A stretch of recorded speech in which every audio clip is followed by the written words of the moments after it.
Let me ask, would the Polish child like to make a comment or a question? If we could have a mic in the front, please.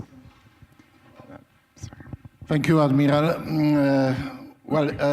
I would like to have, I can say at the beginning that it's a great pleasure for all of us that we can host Supreme Commander of NATO.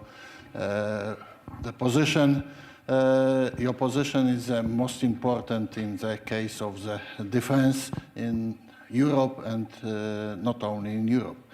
I will have an opportunity to discuss many issues with to Admiral Stavridis, and I don't want to take a time which is probably very limited, and audience can use this time probably more effectively than I can do. But once again, thank you very much for your participation in this very important conference. And I would like to say that our membership in the NATO is very important for Poland and for all region. And your leadership in this alliance is very beneficial for us. Thank you very much. Thank you, General Chedok. Thank you, sir. Thank you. We are on a tight time schedule, so I want to be sure to allow some time for questions from the audience. So if we could start in the back with the woman back here, if we could get a mic, please.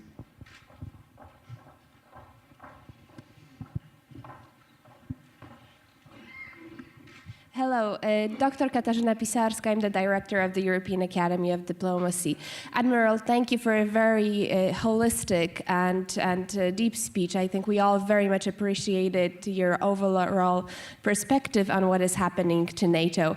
I have two very quick questions. Firstly, what do you say when you speak with our Russian friends when they talk about the need to build a new security architecture in Europe?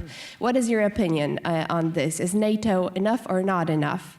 And my second question, I was particularly happy to see the slides that you showed showing the need of synergy of all possible means, including multicultural education, women. We lacked women in the panels here on the Global Forum. I'm afraid there was not a single one apart from one moderator, Fran Brunel. How do you engage women? Do you engage women in NATO? And is this an important factor in the synergy that you are talking about? Thank you. Very good questions. Thanks. Both interesting and very on-point questions. In terms of engagement with women in NATO, I look no further than my own personal staff, where I have a woman who is the head of my legislative affairs group that works on parliamentary and congressional. A woman is in charge of my strategic communications group. She is the mind behind, as we would say in American English, our whole social networking and outreach. And perhaps most importantly, a woman who is a brilliant woman who has a PhD from one of our US universities, who is in charge of private and public cooperation together, Dr. Evelyn Farkas, who many of you may know. She's fluent in Hungarian and German, absolutely brilliant. It's simply an example of we need to tap all the human capital, and we absolutely must engage women at every level in the alliance. And I'm confident as I move around the alliance, I see many, many women in positions of higher authority than me, as in prime ministers, presidents, ministers of defense. You need look no further than right across the way here to the Baltic states, where there are women in very senior positions, much senior to mine, for example. So I think the trend of history is definitely in that direction, and I'm confident that it will continue to be so.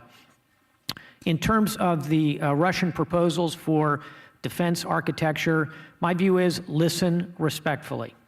Russia is an important country in the European scheme of things.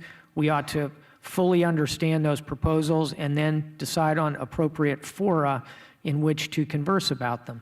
And there are several possibilities for doing that around the European circuit. In terms of a U.S. response to that, I would defer to the ambassador. From a NATO perspective, we are certainly in the mode of listening constructively and respectfully to proposals and having a dialogue. I myself am going to Moscow at the end of this month, so I'll have a chance to listen and hear more about it. When I have a fuller understanding of what is being proposed, then I will work to give my military advice to the civilian authorities in NATO, who will, of course, deal with what is quite obviously essentially a political question.